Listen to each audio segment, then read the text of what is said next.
ਸਤਿ ਸ਼੍ਰੀ ਅਕਾਲ ਨਿਊਜ਼ 18 ਪੰਜਾਬ ਹਰਿਆਣਾ ਹਿਮਾਚਲ ਦੇਖ ਰਹੇ ਸਾਰੇ ਦਰਸ਼ਕਾਂ ਦਾ ਸਵਾਗਤ ਹੈ। ਮੈਂ ਹਾਂ ਵਿਜੇਪਾਲ ਸਿੰਘ ਬਰਾੜ। 6 ਵਜੇ ਦੀਆਂ 6 ਵੱਡੀਆਂ ਖਬਰਾਂ ਲੈ ਕੇ ਹਾਜ਼ਰ ਹਾਂ। ਸ਼ੁਰੂਆਤ ਇੱਕ ਵੱਡੀ ਖਬਰ ਦੇ ਨਾਲ ਦਿੱਲੀ ਤੋਂ ਆ ਰਹੀ ਹੈ। ਨੈਸ਼ਨਲ ਹੈਰਾਲਡ ਕੇਸ ਦੇ ਵਿੱਚ ਈਡੀ ਨੇ ਨੈਸ਼ਨਲ ਹੈਰਾਲਡ ਦਾ ਦਫ਼ਤਰ ਸੀਲ ਕਰ ਦਿੱਤਾ ਹੈ। ਪੈਸਿਆਂ ਦੀ ਹੇਰਾਫੇਰੀ ਦੇ ਇਲਜ਼ਾਮ ਨੇ ਨੈਸ਼ਨਲ ਹੈਰਾਲਡ ਦੇ ਦਫ਼ਤਰ ਨੂੰ ਸੀਲ ਕਰ ਦਿੱਤਾ ਗਿਆ ਈਡੀ ਵੱਲੋਂ और पैसों की हेराफेरी के इल्जाम ने और इसके नाल कांग्रेस के मुख्य दफ्तर की सुरक्षा बढ़ा दी गई है। सोनिया गांधी की रिहाइश से भी सुरक्षा सख्त कर दी गई है और नैशनल हैराल्ड के दफ्तर नूं सील कर दिता गया है। पिछले दिनों के विच लगातार ईडी वालों पुछगिछ की जाती रही है। पहला राहुल गांधी तो पुछगिछ की गई सी, उस तो बाद सोनिया गांधी तो इस मामले के विच ईडी ने पुछगिछ की है और कांग्रेस के वड्डे प्रदर्शन देश भर में देखने को मिले ने इस पुछगिछ नूं लैके ते हुण एक वड्डा एक्शन किया ईडी ने। नैशनल हैराल्ड के दफ्तर नूं ताला ला दिता गया है, सील कर दिता गया है ईडी वालों। नैशनल हैराल्ड का दफ्तर सील कर दिता गया है और उसके नाल कांग्रेस दफ्तर की सुरक्षा बढ़ाई गई है। कांग्रेस का मुख्य दफ्तर है जिहड़ा और सोनिया गांधी की रिहाइश से भी सुरक्षा बढ़ा दी गई है। तस्वीरां असीं दिखा रहे हाँ। ये वड्डी डिवेलपमेंट हुई है दिल्ली दे विच। वड्डी खबर दिल्ली तो आ रही है। कांग्रेस के मुख्य दफ्तर की सुरक्षा बढ़ाई गई है। ईडी जिस वालों लगातार पुछगिछ की जा रही सी गांधी परिवार तो पहला राहुल गांधी नूं पुछगिछ के लिए लगातार बुलाया जाता रहा है, फिर उस तो बाद सोनिया गांधी नूं पुछगिछ के लिए बुलाया जाता रहा है और दोनों वारी कांग्रेस के वड्डे प्रदर्शन वख-वख सूबियां दे विच देखण नूं मिले ने। दिल्ली दे विच देखण नूं मिले ने जिथे जिथे कांग्रेस दीयां सरकारां ने उत्थे प्रदर्शन किए गए ने। ज़्यादातर उत्थे वड्डे प्रदर्शन होए ने, बाकी थावां ते भी प्रदर्शन देखण नूं मिले। चंडीगढ़ दे विच पंजाब कांग्रेस ने और चंडीगढ़ कांग्रेस ने प्रदर्शन किए सी ते अज हुण ईडी वल्लों दफ्तर सील कर दिता गया है नैशनल हैराल्ड का। शंकर आनंद साढ़े सहयोगी जुड़े ने और गलबात दे लई। शंकर, क्या स्थिति है अभी पूरी जानना चाहेंगे? वो देखिए, इस वक्त में जो नेशनल हेराल्ड बिल्डिंग जो है उसको सील किया गया है और उसी नेशनल बिल्डिंग में यंग इंडियन लिमिटेड नाम की जो कंपनी है उसका भी दफ्तर है जिसको सील कर दिया गया है और इस मामले में आगे की तफ्तीश की जा रही है। हालांकि जिस तरह से इस मामले की अगर बात करें तो ये मामला पिछले काफी समय से चला आ रहा था और इस मामले में कि जिस तरह से तफ्तीश की जा रही थी उसी मामले पर पिछले 2 दिन पहले भी बाकायदा कार्रवाई को देखने मिला और कल जिस तरह से सर्च ऑपरेशन देखने को मिला, कल जिस तरह से बाकायदा 12 लोकेशन पर सर्च ऑपरेशन को अंजाम दिया गया था उसी के तहत ये आगे की कार्रवाई है। हालांकि जो नेशनल हेराल्ड का जो बिल्डिंग है उसको पहले ही अटैच किया जा चुका है और उसके बाद के आगे की कार्रवाई को अंजाम दिया जा रहा है। तो फिलहाल एक तरह से कह सकते हैं कि ये बहुत बड़ी कार्रवाई है और आने वाले वक्त में इस मामले में और भी ज्यादा कार्रवाई देखने को मिल सकती है। आज कार्रवाई हुई है पुलिस की, जो दोनों रास्तों को बंद कर दिया है पुलिस ने, उस पर क्या कहेंगे? ये बात निकल कर आ रही है। अरे आप में यहाँ भी आ सकते। अरे आप रास्ते बंद करें, वो उनको बंद करने दीजिए, कोई प्रॉब्लम नहीं है। क्या वजह हो सकती है? कोई वजह नहीं है, कोई वजह नहीं है। जो वजह होगी वो सामने आएगी, पता चलेगी। इसमें कोई छुप कर तो कोई वार नहीं कर सकता इस देश में ना। जो भी करना है उसके लिए आपको बताना पड़ता है। जिसके विरोध में आप कर रहे हैं, जिसके अगेंस्ट कर रहे हैं, आपको बताना पड़ता है। उसके पास जो भी फिर उसके बाद जो कार्रवाई करने की जो इच्छा होती है वो कार्रवाई करते हैं। हेराल्ड हाउस के बाहर भी ऑर्डर लगा दिया ईडी ने कि तब तक नहीं खोल सकते जब तक की परमिशन नहीं ली जाती है। तो परमिशन ले लेंगे ना, इसमें क्या बात है? क्या कांग्रेस सहयोग कर रही है? सर, सहयोग नहीं, सहयोग का कोई सवाल नहीं है। देखिए, ऐसा है जो कानून में जो कदम उठाए जाते हैं वो हमको, चाहे हमें पसंद हो या ना पसंद हो, हमको कानून के मुताबिक उनका जवाब भी देना होता है, तो हम कानून के मुताबिक जवाब देते हैं। तो आगे का क्या रास्ता रहेगा? चर्चा तेज है कि यहाँ कहना चाह रहे हैं कि आप जो ईडी रूटीन जैसे अपने कांग्रेस ऑफिस आते हैं उसी इस तरह से कोई खबर आपको नहीं है? और आप देखिए, कुछ नहीं है। मैं तो अपने ऑफिस आया हूँ, मैं अपने ऑफिस में नहीं आ सकता हूँ। हमारा घर है, हमारा ऑफिस है, हमारी पार्टी का केंद्र है, इसलिए हम यहाँ आते हैं, इसलिए आए। सर, चर्चा इस बात की है कि ईडी की टीम यहाँ आ सकती है। अरे अगर आएगी तो मैं भी रहूंगा यहाँ पर उनका स्वागत करने के लिए। जानकारी नहीं, मुझे कोई जानकारी नहीं है। मैं तो सिर्फ अपने ऑफिस में आया हूँ। यहाँ पर अगर कोई जानकारी होगी तो वो हमको मिल जाएगी। कार्यकर्ताओं को रोक दिया गया है, ऑफिस नहीं अरे आने का। कार्यकर्ताओं को तो रोज रोका जा रहा है। जिस दिन देखो कार्यकर्ताओं को रोका जा रहा है, एमपीज को रोका जा रहा है। अब क्या करेंगे, कहाँ तक रोकेंगे? आप लोगों को रोका जाता है। हम तो कह रहे हैं कि आप ना रुकें, आप सही बात कहते रहें, आप सब लोगों को अपनी बात पहुंचाते रहें, वो बहुत है। आप पहुंचे, कोई मीटिंग है क्या सर? मीटिंग है सर? नहीं, मीटिंग गुरुजी नहीं है जी। आप क्या पूछिए, हो गया आपका? चलिए, थैंक यू। सलमान जी मैं लेट आई, मेरी आईडी नहीं थी। गुरु जी बताइए गुरु का है? गुरु जी कहाँ हैं? अरे यार, ऑफिस में क्यों आते हैं? ऑफिस अपने जीवन का, अपनी जीवन शैली का केंद्र होता है, राजनीतिक जीवन शैली का। और जो भी हम लोग अपने जीवन में करते हैं, जो भी आम जनता के लिए करते हैं, उसका जो केंद्र है वो हमारा ऑफिस है। तो यहाँ हम आए हैं। जिस तरीके से ईडी की कार्रवाई हो रही है सर, तमाम पुलिस जो कार्रवाई तो बहुत दिन से चल रही है, कार्रवाई तो बहुत दिन से चल रही है, तो कार्रवाई चलेगी।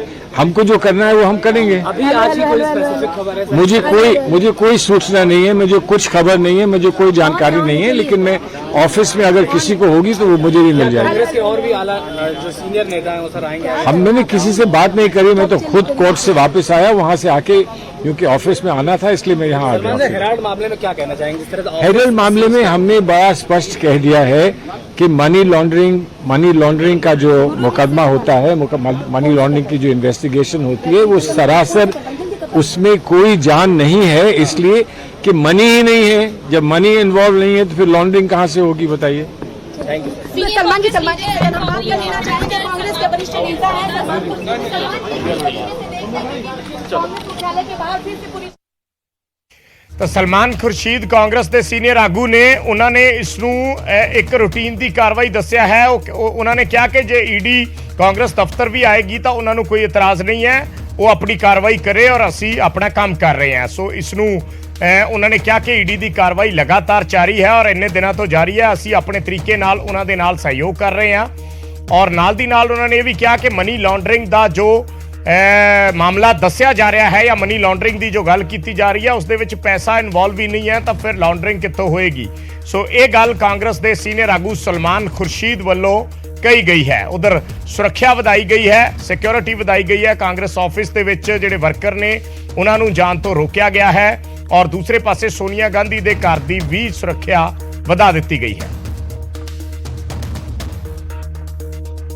ਤੇ ਅਗਲੀ ਵੱਡੀ ਖਬਰ ਦਾ ਰੁਖ ਕਰਦੇ ਹਾਂ। ਉਪ ਰਾਸ਼ਟਰਪਤੀ ਚੋਣਾਂ ਦੇ ਵਿੱਚ ਆਮ ਆਦਮੀ ਪਾਰਟੀ ਵਿਰੋਧੀ ਉਮੀਦਵਾਰ ਦਾ ਸਮਰਥਨ ਕਰੇਗੀ। ਪੀਏਸੀ ਦੀ ਬੈਠਕ ਦੇ ਵਿੱਚ ਪਾਰਟੀ ਨੇ ਫੈਸਲਾ ਕੀਤਾ ਹੈ, ਯਾਨੀ ਮਾਰਗਰੇਟ ਅਲਵਾ ਨੂੰ ਸਮਰਥਨ ਦੇਵੇਗੀ ਆਮ ਆਦਮੀ ਪਾਰਟੀ। ਜਿਵੇਂ ਪਹਿਲਾਂ ਰਾਸ਼ਟਰਪਤੀ ਦੀ ਚੋਣ ਦੇ ਵਿੱਚ ਉਹਨਾਂ ਨੇ ਯਸ਼ਵੰਤ ਸਿਨਹਾ ਨੂੰ ਸਮਰਥਨ ਦੇਣ ਦਾ ਐਲਾਨ ਕੀਤਾ ਸੀ, ਤਾਂ ਉਪ ਰਾਸ਼ਟਰਪਤੀ ਦੀ ਚੋਣ ਦੇ ਵਿੱਚ ਮਾਰਗਰੇਟ ਅਲਵਾ ਨੂੰ ਸਮਰਥਨ ਦੇਣ ਦਾ ਐਲਾਨ ਕੀਤਾ ਹੈ ਆਮ ਆਦਮੀ ਪਾਰਟੀ ਨੇ।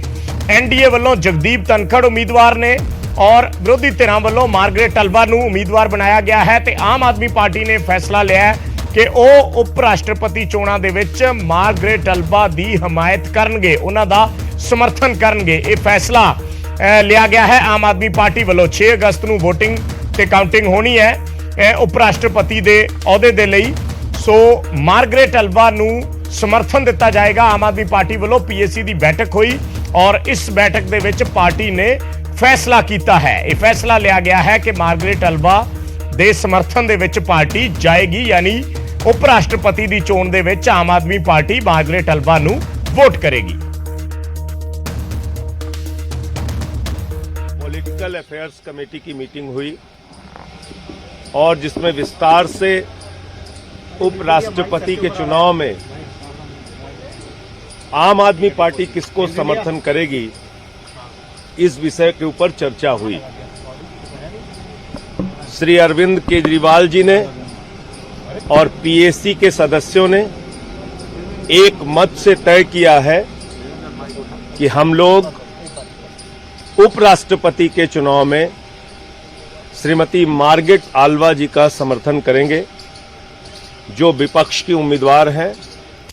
ਤੇ ਅਗਲੀ ਵੱਡੀ ਖਬਰ ਦਾ ਰੁਖ ਕਰਦੇ ਹਾਂ। ਸੁਪਰੀਮ ਕੋਰਟ ਦੇ ਵਿੱਚ ਇੱਕ ਅਹਿਮ ਸੁਣਵਾਈ ਹੋਈ ਹੈ ਮੁਫਤ ਵਾਲੀਆਂ ਸਕੀਮਾਂ ਤੇ। ਜਿਹੜੀਆਂ ਪੋਲੀਟੀਕਲ ਪਾਰਟੀਆਂ ਮੁਫਤ ਸਕੀਮਾਂ ਦਾ ਐਲਾਨ ਕਰਦੀਆਂ ਨੇ ਉਸ ਤੇ ਸੁਣਵਾਈ ਹੋਈ ਹੈ ਔਰ ਇੱਕ ਸਪੈਸ਼ਲ ਬਾਡੀ ਬਣਾਉਣ ਦੇ ਨਿਰਦੇਸ਼ ਦਿੱਤੇ ਨੇ ਸੁਪਰੀਮ ਕੋਰਟ ਵੱਲੋਂ। ਨੀਤੀ ਆਯੋਗ, ਵਿੱਤ ਕਮਿਸ਼ਨ, ਆਰਬੀਆਈ ਦੇ ਨੁਮਾਇੰਦੇ ਸੁਪਰੀਮ ਕੋਰਟ ਨੇ ਕਿਹਾ ਹੈ ਕਿ ਉਸ ਦੇ ਵਿੱਚ ਹੋਣੇ ਚਾਹੀਦੇ ਨੇ। ਸੱਤਾਧਾਰੀ ਤੇ ਵਿਰੋਧੀ ਧਿਰਾਂ ਦੇ ਮੈਂਬਰ ਵੀ ਉਸ ਸਪੈਸ਼ਲ ਬਾਡੀ ਦੇ ਵਿੱਚ ਸ਼ਾਮਲ ਹੋਣ, ਕਿਉਂਕਿ ਸੁਪਰੀਮ ਕੋਰਟ ਨੇ ਬਹੁਤ ਵੱਡੀ ਟਿੱਪਣੀ ਕੀਤੀ ਹੈ ਕਿ ਇਹ ਮੁੱਦਾ अर्थ व्यवस्था ते सीधा असर पाउंदा है। यानी कोई भी पार्टी सत्ता दे विच आउण दे लई लोकां नूं मुफ्त स्कीमां दा ऐलान कर दिंदी है, बाद चों मुफ्त स्कीमां पूरीआं भी नहीं हुंदियां, सिरे नहीं चढ़दियां। सो इस करके सुप्रीम कोर्ट ने हुण इस मामले दे विच एक अहम जिहड़ा है वो फैसला दिता है या टिप्पणी की है। 11 अगस्त को इस मामले की अगली सुनवाई होनी है, पर सुप्रीम कोर्ट ने कहा कि एक बॉडी बनाई जाए, एक स्पैशल बॉडी बनाने के निर्देश दिते ने सुप्रीम कोर्ट वालों।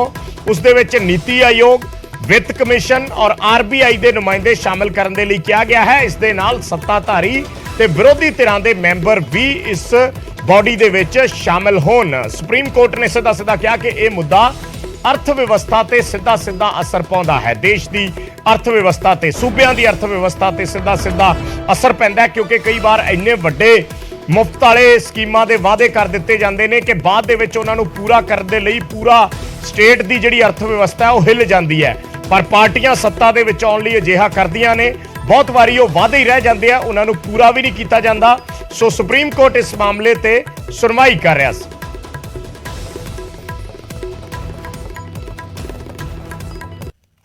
सो अरविंद केजरीवाल ने ट्वीट किया है मुफ्त सहूलतां ते। अरविंद केजरीवाल दिल्ली के मुख्य मंत्री, आप सुप्रीमो, उन्होंने कहा है कि जनता नूं मुफ्त सहूलतां देण दे नाल आर्थिक संकट नहीं आएगा। दोस्तां नूं ਲੱਖਾਂ ਕਰੋੜਾਂ रुपए ਦੇ मुफ्त फायदे देण नाल आर्थिक संकट नहीं आएगा। चोणां तो पहलां ऐलानां ते रोक, अगे क्वेश्चन मार्क लगाया है। उन्होंने कहा है कि ऐलान नाल आर्थिक संकट कित्थों आएगा, इसका निशाना किते होर है। ऐलानां ते रोक नहीं होनी चाहिए। सरकारी बजट दे एक हिस्से तो ज्यादा फ्री ना देण ते विचार हो सकता है। अगे अरविंद केजरीवाल लिखते हैं कि की साडे बच्चों नूं चंगी सिक्ख्या फ्री मिलनी चाहिए है, हर भारती नूं चंगा इलाज फ्री मिलना चाहिए है, या बैंक लुट्टण वालियां दे लोन माफ होने चाहिए ने। देश नूं इस ते विचार करना चाहिए है। यानी अरविंद केजरीवाल ने इसका समर्थन किया है और वो कह रहे हैं कि देश का एक हिस्सा जिहड़ा है उसनूं उस लिहाज नाल जो उस सूबे की अर्थव्यवस्था है या उन्हां दे खजाने की अर्थव्यवस्था है उस दे हिसाब नाल सहूलतां मिलनियां चाहिदियां ने।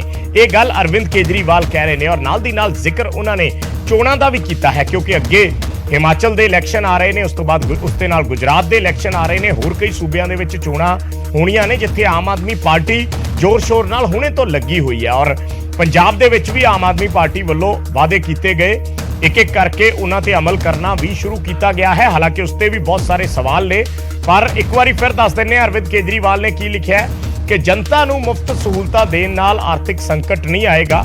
दोस्तां नूं ਲੱਖਾਂ ਕਰੋੜਾਂ रुपए देण दा फ्री फायदा देण नाल आर्थिक संकट नहीं आएगा। चोणां तो पहलां ऐलानां ते रोक, ये उन्होंने सवाल पूछा कि की ऐलानां दे नाल आर्थिक संकट आ जाएगा, इसका निशाना किते होर है। अगे वो लिखते हैं कि ऐलानां ते रोक नहीं होनी चाहिए। सरकारी बजट दे एक हिस्से तो ज्यादा फ्री ना देण ते विचार हो सकता है। सवाल भी पूछा उन्होंने कि साडे बच्चों नूं मुफ्त सिक्ख्या, मुफ्त इलाज नहीं मिलना चाहिए, या फिर बैंक लुट्टण वालियां दे लोन माफ होने चाहिए ने। देश नूं इस ते विचार करना चाहिए। ते अगली वड्डी खबर का रुख करते हैं। न्यूज़ 18 की खबर का असर होया है आयुष्मान योजना नूं लैके। आयुष्मान योजना ते हुण सरकार एक्शन चाहिए। खजाना मंत्री हरपाल चीमा का यह बयान आया है।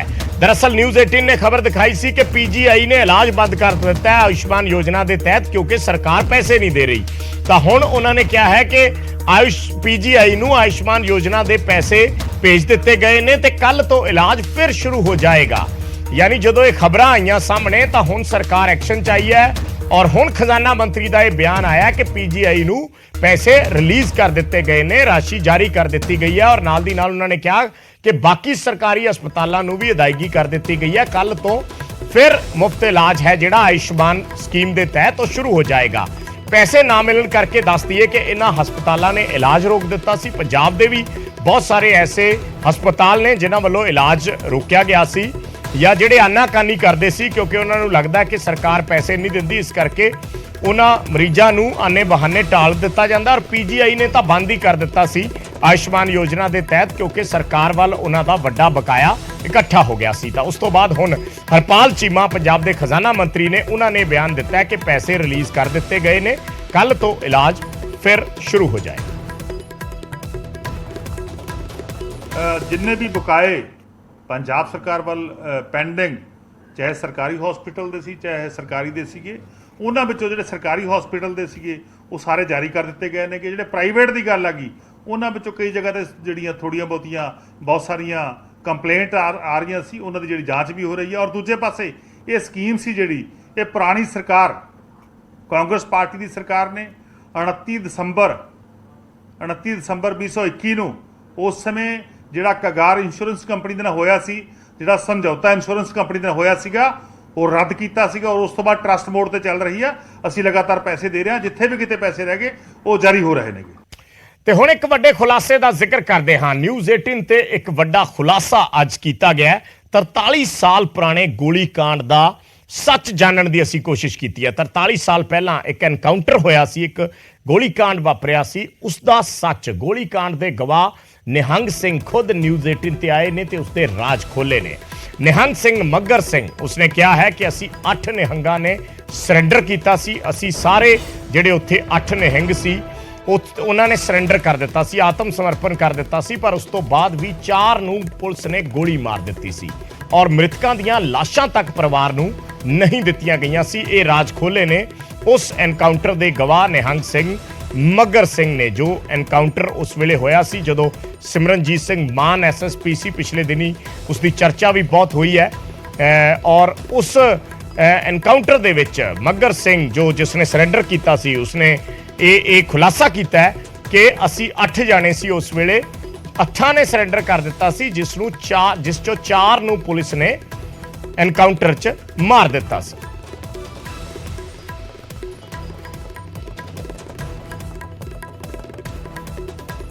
ਮੈਂ ਉਹ ਸਮਝਣੀ ਚਾਹੂੰਗਾ ਸਿੰਘ ਸਾਹਿਬ, ਅੰਦਰ ਗੁਰਦੁਆਰੇ ਦੇ ਤੁਸੀਂ 8 ਸਿੰਘ ਸੀਗੇ। 8 ਸਿੰਘ 8 ਸਿੰਘ ਅੰਦਰ ਸੀ। ਜਦੋਂ ਬਾਹਰੋਂ ਤੁਹਾਨੂੰ ਕਿਹਾ ਗਿਆ ਵੀ ਆਪਦੀਆਂ ਗ੍ਰਿਫਤਾਰੀਆਂ ਦੇ ਦਿਓ, ਫਿਰ ਤੁਹਾਡਾ ਕੀ ਫੈਸਲਾ ਆਇਆ? ਤੁਸੀਂ ਪਹਿਲਾਂ ਦੱਸਿਆ ਜਾ ਰਿਹਾ ਕਿ ਤੁਹਾਡੇ ਪਰਿਵਾਰ ਵੀ ਉੱਥੇ ਬੁਲਾਏ ਗਏ, ਜਿਹੜੇ ਖਾਰੇ ਵਾਲੇ ਸਿੰਘ ਸੀ ਉਹਨਾਂ ਦੇ ਪਰਿਵਾਰ। ਉਹਨਾਂ ਦੇ ਵਿੱਚ ਜਿਹੜਾ ਮੇਹਰ ਸਿੰਘ ਸੀ ਨਾ, ਉਹਨੇ ਆਵਾਜ਼ ਦਿੱਤੀ ਸੀ ਵੀ ਕੁਛ ਨਹੀਂ ਆਦੇ ਤੁਹਾਨੂੰ ਤੇ ਵੀ ਤੁਸੀਂ ਬਾਹਰ ਆ ਜਾਓ। ਉਹਨਾਂ ਦੇ ਰਾਹੀਂ ਉਹਨੇ ਆਵਾਜ਼ ਦਿੱਤੀ ਸੀ ਕਿ ਵੀ ਮੇਹਰ ਸਿੰਘ ਨਾ, ਉਹ ਪਾਠੀ ਸੀਗਾ ਉੱਥੇ, ਪਾਠ ਵੀ ਕਰਦੇ ਰਹੇ ਰਾਤ ਨੂੰ, ਭੰਗ ਨਹੀਂ ਹੋਣ ਦਿੱਤਾ। ਉਸ ਤੋਂ ਬਾਅਦ ਫਿਰ ਸਾਨੂੰ 8 ਨੂੰ ਗ੍ਰਿਫਤਾਰ ਕਰਾ ਲਿਆ ਉਹਨਾਂ ਨੇ, ਹੱਥ ਖੜੇ ਕਰਾ ਕੇ ਵੀ ਤੁਹਾਨੂੰ ਕੁਛ ਨਹੀਂ ਆਦੇ, ਤੁਹਾਡਾ ਪਰਿਵਾਰ ਵੀ ਲਿਆਂਦਾ, ਤੁਹਾਨੂੰ ਕੁਛ ਨਹੀਂ ਆਦੇ।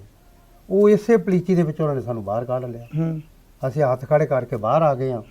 ਉਸ ਤੋਂ ਬਾਅਦ ਉਹਨਾਂ ਨੇ ਜਿਵੇਂ ਜਿਵੇਂ ਦੱਸਦੇ ਗਏ ਆ ਵੀ ਆਹ ਉਦੋਂ ਵੱਡਾ ਉਦੋਂ ਛੋਟਾ, ਤੇ ਅੱਖਾਂ ਬੰਦ ਕਰਕੇ ਸਾਨੂੰ ਗੱਡੀਆਂ ਦੇ ਵਿੱਚ ਬੰਦ ਕਰ ਲਿਆ। ਸਾਨੂੰ ਨਹੀਂ ਪਤਾ ਵੀ ਪੁਲਿਸ ਕਿੱਧਰ ਮਰੀ ਹੈ, ਸਾਡੇ ਕਿੱਧਰ ਮਰੇ। ਗੋਲੀ ਚੱਲੀ ਗਈ? ਹਾਂ, ਗੋਲੀ ਚੱਲੀ ਗਈ ਆ। ਸਾਨੂੰ ਬੰਦ ਕਰ ਲਿਆ ਅੱਖਾਂ ਦੇ ਵਿੱਚ 4-5 ਨੂੰ। ਉਹ ਬਾਅਦ ਦੇ ਵਿੱਚ ਪਤਾ ਲੱਗਿਆ ਵੀ ਇੱਕ ਤਾਂ ਮੇਰੇ ਨਾਲ ਸੀਗਾ ਦੂਜਾ ਦੋਵੇਂ ਚੰਦ ਤੇ ਇੱਕ ਮੇਹਰ ਸਿੰਘ, ਇਹੀ ਸੀ ਬੰਦੇ ਨਾਲ। ਗ੍ਰਿਫਤਾਰੀ ਤੋਂ ਬਾਅਦ ਵੀ ਪਤਾ ਨਹੀਂ ਉਹ ਕਿੱਧਰ ਲੈ ਗਏ, ਉਹ ਸਾਨੂੰ ਨਹੀਂ ਵਿਖਾਏ। ਉਹ ਬੰਦ ਸਾਰਿਆਂ ਨੂੰ ਕਰ ਲਿਆ ਸੀ। ਜਦੋਂ ਤੁਸੀਂ ਗ੍ਰਿਫਤਾਰੀ ਦਿੱਤੀ ਉਦੋਂ ਅੱਖਾਂ ਦੀ ਪੱਟੀ ਨਹੀਂ ਬੰਨੀ ਸੀ? ਨਹੀਂ, ਉਹ ਜਦੋਂ ਅਸੀਂ ਗ੍ਰਿਫਤਾਰੀਆਂ ਹੋ ਗਈਆਂ ਨਾ, ਉਦੋਂ ਗ੍ਰਿਫਤਾਰੀ ਕਿੰਨਾਂ ਨੇ ਦਿੱਤੀ? 4 ਨੇ ਕਿ 8 ਨੇ? ਹਾਂ, 8 ਨੇ। 8 ਨੇ ਗ੍ਰਿਫਤਾਰੀ ਦਿੱਤੀ। ਉਦੋਂ ਹੀ ਉਹਨਾਂ ਨੇ ਬੰਨ ਕੇ ਤੇ ਸਾਨੂੰ ਸੱਟ ਲਿਆ ਗੱਡੀਆਂ ਦੇ ਵਿੱਚ, ਮਾਰ ਕੇ ਕੁਸੋਨ ਲੱਤਾਂ ਬਾਹਾਂ। 4 ਨੂੰ ਕਿ 8 ਨੂੰ? ਫਿਰ ਪੁੱਛਦਾ ਮੈਂ, 4 ਨੂੰ ਕਿ 8 ਨੂੰ? 8 ਨੂੰ। ਯਾਨੀ 8 ਜਿਉਂਦੇ ਸੀ? ਹਾਂ, 8 ਜਿਉਂਦੇ ਜਾਗਦੇ ਗ੍ਰਿਫਤਾਰ ਹੋ ਗਏ ਸੀ। ਜਿਹੜਾ ਉਸ ਵੇਲੇ ਪੁਲਿਸ ਨੇ ਕਿਹਾ ਕਿ ਕਹਿੰਦੇ ਜੀ ਅੰਦਰੋਂ ਗੋਲੀ ਚੱਲ ਰਹੀ ਸੀ, ਅਸੀਂ ਆਪਦੇ ਬਚਾਅ 'ਚ ਗੋਲੀ ਚਲਾ ਰਹੇ ਸੀ, ਕਹਿੰਦੇ ਵੀ ਅੰਦਰ ਹੀ ਗੋਲੀਬਾਰੀ ਦੇ ਦੌਰਾਨ ਉਹ ਜਿਹੜੇ ਆ ਨਿਹੰਗ ਮਾਰੇ ਗਏ ਸੀ। ਕੀ ਉਹ ਗੋਲੀਬਾਰੀ 'ਚ ਮਾਰੇ ਗਏ ਸੀ ਜਾਂ ਤੁਸੀਂ ਗ੍ਰਿਫਤਾਰੀ ਦੇਤੀ ਸੀ? ਉੱਥੇ ਤਾਂ ਗੋਲੀ ਦਾ ਚੱਕਰ ਹੀ ਕੋਈ ਨਹੀਂ ਸੀ। ਉੱਥੇ ਗੋਲੀ 'ਚ ਕਿਵੇਂ ਮਾਰੇ ਗਏ ਅੰਦਰ? ਉਹ ਅੰਦਰੋਂ ਵੀ ਫਾਇਰ ਤੁਸੀਂ ਵੀ ਕਰ ਰਹੇ ਸੀ, ਫਾਇਰ ਪੁਲਿਸ ਵੱਲ? ਨਹੀਂ, ਸਾਡਾ ਤਾਂ ਫਾਇਰ ਕਰਨ ਨੂੰ ਕੋਈ ਟਾਈਮ ਹੀ ਨਹੀਂ ਸੀਗਾ, ਅਸੀਂ ਕਦੋਂ ਕਰ ਦਿੰਦੇ। ਤੁਸੀਂ ਕਿਹੜੇ ਹਾਲਾਤਾਂ ਦੇ ਵਿੱਚ ਬਾਹਰ ਆਏ? ਤੁਸੀਂ ਹੱਥ ਖੜੇ ਕਰਕੇ ਹਥਿਆਰ ਆਪਦੇ ਨੂੰ ਦੇਤੇ? ਹਾਂ, ਉਹ ਐਵੇਂ ਉਹ ਕਰਦੇ ਨਹੀਂ, ਜਿੰਨਾ ਚਿਰ ਐ ਨਾ ਕਰੇ ਸਿੱਟਣੇ ਪੈਂਦੇ ਥੱਲੇ। ਤੇ ਇਸ ਐਨਕਾਊਂਟਰ ਦੀ ਪੂਰੀ ਕਹਾਣੀ ਅਸੀਂ ਤੁਹਾਨੂੰ ਦਿਖਾਵਾਂਗੇ ਅੱਜ 7:30 ਵਜੇ ਸ਼ਾਮ ਨੂੰ। ਅਗਲੀ ਵੱਡੀ ਖਬਰ ਦਾ ਰੁਖ ਕਰਦੇ ਹਾਂ। ਐਸਜੀਪੀਸੀ ਤੇ ਡੀਐਸਜੀਐਮਸੀ ਆਮੋ ਸਾਹਮਣੇ ਆ ਗਏ ਨੇ ਔਰ ਡੀਐਸਜੀਐਮਸੀ ਯਾਨੀ ਦਿੱਲੀ ਸਿੱਖ ਗੁਰਦੁਆਰਾ ਮੈਨੇਜਮੈਂਟ ਕਮੇਟੀ ਨੇ ਅੰਮ੍ਰਿਤਸਰ ਦੇ ਵਿੱਚ ਧਰਮ ਪ੍ਰਚਾਰ ਦਾ ਦਫ਼ਤਰ ਖੋਲ ਰਿਹਾ ਹੈ। ਪੰਜਾਬ ਦੇ ਵਿੱਚ ਧਰਮ ਪ੍ਰਚਾਰ ਦੀ ਮੁਹਿੰਮ ਸ਼ੁਰੂ ਕਰ ਦਿੱਤੀ ਹੈ ਡੀਐਸਜੀਐਮਸੀ ਨੇ ਔਰ ਮਨਜੀਤ ਸਿੰਘ ਭੋਮਾ ਨੂੰ ਇਸ ਪ੍ਰਚਾਰ ਦਾ ਇੰਚਾਰਜ ਨਿਯੁਕਤ ਕੀਤਾ ਗਿਆ ਹੈ। ਹਰਮੀਤ ਸਿੰਘ ਕਾਲਕਾ ਜਿਹੜੇ ਡੀਐਸਜੀਐਮਸੀ ਦੇ ਪ੍ਰਧਾਨ ਨੇ, ਉਹਨਾਂ ਨੇ ਕਿਹਾ ਕਿ ਸਾਡਾ ਐਸਜੀਪੀਸੀ ਦੇ ਨਾਲ ਕਿਸੇ ਤਰ੍ਹਾਂ ਦਾ ਕੋਈ ਵਿਵਾਦ ਨਹੀਂ ਹੈ, ਐਸਜੀਪੀਸੀ ਨਾਲ ਕਿਸੇ ਤਰ੍ਹਾਂ ਦਾ ਕੋਈ ਟਕਰਾਅ ਨਹੀਂ ਹੈ, ਸਾਡੀ ਲੜਾਈ ਧਰਮ ਪਰਿਵਰਤਨ ਦੇ ਖਿਲਾਫ ਹੈ। ਇਹ ਗੱਲ ਹਰਮੀਤ ਕਾਲਕਾ ਵੱਲੋਂ ਕਹੀ ਗਈ ਹੈ। ਉਹਨਾਂ ਕਿਹਾ ਕਿ ਅਕਾਲੀ ਦਲ ਬੁਰਾ ਨਹੀਂ ਹੈ, ਪਰ ਉਹਨਾਂ ਨੇ ਅਕਾਲੀ ਦਲ ਦੀ ਲੀਡਰਸ਼ਿਪ ਤੇ ਸਵਾਲ ਚੱਕੇ ਨੇ, ਯਾਨੀ ਸਿੱਧਾ ਅਸਿੱਧੇ ਤਰੀਕੇ ਨਾਲ ਇਨਡਾਇਰੈਕਟਲੀ ਬਾਦਲ ਪਰਿਵਾਰ ਨੂੰ ਨਿਸ਼ਾਨੇ ਤੇ ਲਿਆ ਜਾਂ ਅਕਾਲੀ ਦਲ ਦੇ ਪ੍ਰਧਾਨ ਸੁਖਬੀਰ ਬਾਦਲ ਹੋਰਾਂ ਨੂੰ ਨਿਸ਼ਾਨੇ ਤੇ ਲੈਣ ਦੀ ਉਹ ਕੋਸ਼ਿਸ਼ ਕਰ ਰਹੇ ਨੇ। ਬਲਜੀਤ ਸਿੰਘ ਦਾਦੂਵਾਲ ਔਰ ਹਰਮੀਤ ਸਿੰਘ ਕਾਲਕਾ ਅੱਜ ਅੰਮ੍ਰਿਤਸਰ ਪਹੁੰਚੇ ਸੀ, ਪ੍ਰੈਸ ਕਾਨਫਰੰਸ ਕੀਤੀ ਗਈ ਔਰ ਉਹਨਾਂ ਨੇ ਕਿਹਾ ਕਿ ਧਰਮ ਪ੍ਰਚਾਰ ਦਾ ਸਾਡਾ ਸਿਰਫ ਮਕਸਦ ਹੈ ਔਰ ਇਸ ਦੇ ਲਈ ਉਹਨਾਂ ਨੇ ਇਹ ਦਫ਼ਤਰ ਉੱਥੇ ਖੋਲ੍ਹਿਆ ਹੈ ਔਰ ਮਨਜੀਤ ਸਿੰਘ ਭੋਮਾ ਨੂੰ ਇਸ ਪ੍ਰਚਾਰ ਮੁਹਿੰਮ ਦਾ ਇੰਚਾਰਜ ਨਿਯੁਕਤ ਕੀਤਾ ਗਿਆ ਹੈ।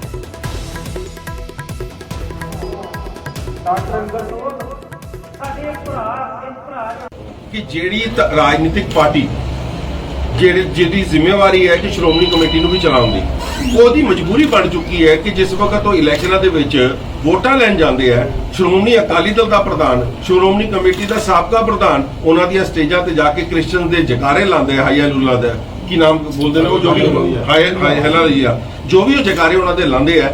ਉਹ ਅਗਰ ਜਦ ਪ੍ਰਧਾਨ ਸ਼੍ਰੋਮਣੀ ਕਮੇਟੀ ਦਾ ਪ੍ਰਧਾਨ ਤੁਹਾਡੇ ਸਾਹਮਣੇ ਸਰਦਾਰ ਗੋਬਿੰਦ ਸਿੰਘ ਲੋਗੋਵਾਲ ਸਾਹਿਬ ਨੇ ਕਈ ਸਟੇਜਾਂ ਤੇ ਬੋਲਿਆ, ਸਰਦਾਰ ਸੁਖਬੀਰ ਸਿੰਘ ਬਾਦਲ ਸਾਹਿਬ ਕਈ ਸਟੇਜਾਂ ਤੇ ਜਾ ਕੇ ਬੋਲਦੇ ਆ, ਫਿਰ ਉਹ ਕਿਸ ਤਰੀਕੇ ਦੇ ਨਾਲ ਆਪਣੇ ਸਿੱਖਾਂ ਨੂੰ ਮਨਾ ਕਰ ਸਕਦੇ ਨੇ ਕਿ ਜੀ ਤੁਸੀਂ ਇਸ ਪਾਸੇ ਨਾ ਜਾਓ। ਅਸੀਂ ਜਿਨ੍ਹਾਂ ਨੂੰ ਧਰਮ ਪ੍ਰਚਾਰ ਦੀ ਜ਼ਿੰਮੇਵਾਰੀ ਪੰਜਾਬ 'ਚ ਸੌਂਪੀ ਸੀ, ਉਹਦਾ ਦਿੱਲੀ ਵਜ਼ੀਰੀਆਂ ਲੈਣ ਚਲੇ ਗਏ ਤੇ ਵਧਾਈ ਦੇ ਪਾਤਰ ਆ ਜਿਹੜੇ ਦਿੱਲੀ 'ਚੋਂ ਉੱਠ ਕੇ ਪੰਜਾਬ ਦੇ ਵਿੱਚ ਪ੍ਰਚਾਰ ਕਰਨ ਵਾਸਤੇ ਆਏ ਆ। ਸਾਡੇ ਵੱਲੋਂ ਹਰਿਆਣਾ ਸਿੱਖ ਗੁਰਦੁਆਰਾ ਪ੍ਰਬੰਧਕ ਕਮੇਟੀ ਵੱਲੋਂ ਪੂਰਾ ਸਹਿਯੋਗ ਰਹੇਗਾ ਤੇ ਧਰਮ ਪ੍ਰਚਾਰ ਦੀ ਲਹਿਰ ਜਿਹੜੀ ਆ ਉਹ ਪਿੰਡ-ਪਿੰਡ ਪ੍ਰਚੰਡ ਕੀਤੀ ਜਾਊਗੀ। ਜਿਸ ਤਰੀਕੇ ਦੇ ਨਾਲ ਬਹੁਤ ਸਾਰੇ ਲੋਕ ਜਿਹੜੇ ਧਰਮ ਪਰਿਵਰਤਨ ਕਰਦੇ ਆ, ਉਹਨਾਂ ਨੂੰ ਵਾਪਸ ਲਿਆਉਣ ਵਾਸਤੇ ਜਿਹੜੇ ਜਥੇ ਆ, ਚਾਹੇ ਉਹ ਕਥਾਵਾਚਕ ਆ, ਚਾਹੇ ਰਾਗੀ ਸਿੰਘ ਆ, ਚਾਹੇ ਢਾਡੀ ਸਿੰਘ ਆ, ਚਾਹੇ ਚੇਅਰਮੈਨ ਖੁਦ ਜਾ ਕੇ ਕਾਉਂਸਲਿੰਗ ਵੀ ਕਰਨਗੇ, ਗੁਰੂ ਘਰਾਂ 'ਚ ਪ੍ਰਚਾਰ ਵੀ ਕਰਨਗੇ ਤੇ ਉਹਨਾਂ ਨੂੰ ਵਾਪਸ ਮੋੜ ਕੇ ਧਰਮ ਦੇ ਵਾਲੇ ਪਾਸੇ ਜਿਹੜਾ ਹੈਗਾ ਉਹ ਯਤਨ ਕਰਨਗੇ ਕਿ ਉਹਨਾਂ ਦਾ ਧਰਮ ਪਰਿਵਰਤਨ ਜਿਹੜਾ ਉਹ ਰੋਕਿਆ ਜਾਵੇ। ਦਿੱਲੀ ਕਮੇਟੀ ਨੇ ਅੱਜ ਇੱਥੇ ਦਫ਼ਤਰ ਖੋਲ੍ਹਿਆ, ਬਹੁਤ ਚੰਗੀ ਗੱਲ ਆ। ਉਹ ਵੀ ਸਾਡੇ ਭਰਾ ਨੇ।